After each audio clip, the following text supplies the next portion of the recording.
And I know Cheetah talks about the difference between quality of service and quality of experience. How do you see that sort of evolution into more of the experiential performance management? How do you see that translating into SLAs? Like, are we going to have ELAs? I like that. Not for a long time. It's kind of like network slicing. It's a really nice idea, but how do you implement it and make it manageable? For sure, between operators, an SLA is pretty easy to do in that you have well-defined points, right? When you go to, and I keep throwing up my cell phone on the consumer, well, in a Canadian telco, they've got 10 million subscribers. In the US, they could have 100 million subscribers on their network. How do you get into creating a service level agreement to 100 million individuals? It doesn't scale. So the agreements will be B2B. The SLA works B2B. And let's take that private network example. So if the telco's offering a private network to somebody, which is the experience of a private network, it's a virtual private network. I think you'll see that they will put SLAs in place on availability.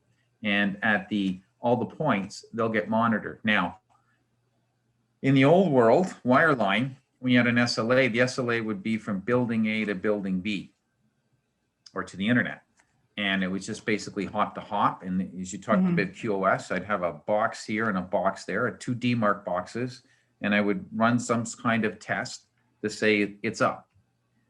No understanding about everyone on the outside. It's like at home, right? We all have routers. The telco can see your router, but they can't see the 100 devices through the firewall that are your devices, and they don't understand the experience. So, which is why when you call them, like if we were having a Zoom call problem, in my opinion, it's not good use of one's time to call the telco to ask them to troubleshoot it, because there's so many things involved and they don't have the ability to see the experience. I think as we look at mission critical, so think connected cars, the conversations I'm having, they want to see the experience from each connected car. That is a game changer. It's not a this device is best effort. People pay what, $60 a month, and they get some kind of a bandwidth plan. I think when you get to the health and safety stuff and you think connected cars, if you look at the industrial, it's happening there. A lot of things will come from the industrial market back into the telco market, because they will have figured out how to run autonomous vehicles. But they may not have the scale that you'll have in a public network with millions of people in smart cities, et cetera, but they will prove out a fair bit of the technology. An investor I was speaking to yesterday was talking about the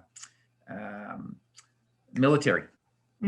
A lot of the technology actually starts in the military first, because if you think of a forward advanced task force, SEALs, they need the best technology in the world for communication and networking, because they have to make decisions in the moment. So when we talk about real-time decision making, I think of the SEALs.